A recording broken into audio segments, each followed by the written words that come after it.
sila anu kaopat adalah betul-betul memerintahkan terhadap kita dari Al-Quran, dan itu diadopsi kepada Pancasila, bahkan memerintah kepada kita atau memerintahkan kepada kita untuk menjadi orang yang toleransi. Toleransi di dia ibu nyaeta kieu, lamun ibu di dia aya anu resep marhaba, mangga aya anu resep teu sawios, teu kenging panatikan, teu kenging itu mah marhaba digeureug antep teu sawios.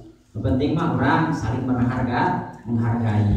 Tapi tetap urang mah nyaeta mamulek. Naon sababna urang sok marhaba sareng tahlilan, naon urang sok ziarah kubur, sok maca yasin dina Jumat, sok aya hadrohan ku sholawat. Eta teh tandana bahwa urang teh salah sawiosna disebutkan meneruskan yang dimaksud dengan aswaja.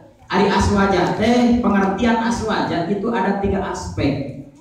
Yang pertama dari etimologi atau secara bahasa. Yang kedua adalah secara terminologi atau istilah. Secara bahasa aswaja itu adalah terdiri dari 3 rumpun. 1 ahlus sunnah wal jamaah, 1 ahlun, 2 sunnah, 3 al jamaah.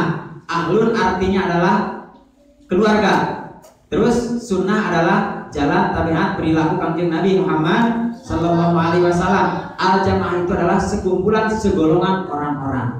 Menurut terminologi atau kesimpulan daripada pengertian aswaja adalah sekumpulan orang-orang, sekelompok orang-orang yang mengikuti, yang mengamalkan ajaran Nabi Muhammad Sallallahu Alaihi Wasallam beserta para sahabat, para tabiin tabiat sampai kepada para ulama. Jadi urang teh jalmi anu sok tahlilan, marhabaan, ziarah kubur dan lain-lain itu adalah betul-betul kita faham bahwa dari aswaja pun betul-betul dah dimulai nyata ajaran ti Kanjeng Nabi Muhammad Sallallahu Alaihi Wasallam. Siap urang dugikeun ka samaotna aya dina akidah Ahlus Sunnah wal Jamaah siap? Siap. Pokona namanya, pokona mah bahasana kieu aswaja akidah kita NKRI harga mati, terus Ansor Banser luar biasa, terus nanti Nusantara milik kita, terus NU aswaja akidah kita atas tadi panginten. Eta semboyan urang.